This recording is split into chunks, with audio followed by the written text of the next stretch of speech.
আজকের রেসিপি হলো ডিম চচ্চড়ি। তার জন্য আমি নিয়েছি এখানে ডিমগুলোর মধ্যে অল্প নুন দিয়ে প্রেসার কুকারে সিটি মেরে নেব। তারপর এটাকে সিটি মেরে হয়ে গেছে, এখন এটাকে বের করব। তারপর এটার মধ্যে অল্প নুন আর একটু হলুদ গুঁড়ো, একটু শুকনো লঙ্কার গুঁড়ো দিয়ে মেখে নেব। তারপর একটা কড়াই বসিয়ে ওর মধ্যে তেল দিয়ে ডিমগুলোকে ভেজে নেব। একটু উল্টে পাল্টে করে ভাজবো। তারপর একটা বাটি নেব, বাটির মধ্যে 1 চামচ নুন, 1 চামচ হলুদ গুঁড়ো, 1 চামচ লঙ্কার গুঁড়ো, 1 চামচ ধনে গুঁড়ো আর 1 চামচ জিরে গুঁড়ো নিয়ে নেব।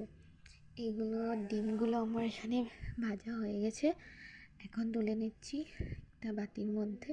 তারপর এখানে সর্ষের তেল দেব, তারপরে পেঁয়াজ দেব। পেঁয়াজগুলোকে একটু নাড়াচাড়া করে নেব।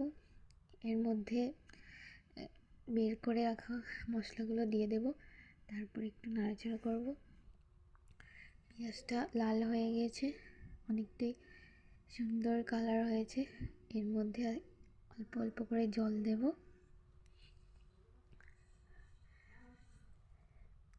নাড়াচাড়া করব। তারপর ডিমগুলোকে একটা একটা করে দিয়ে দেব।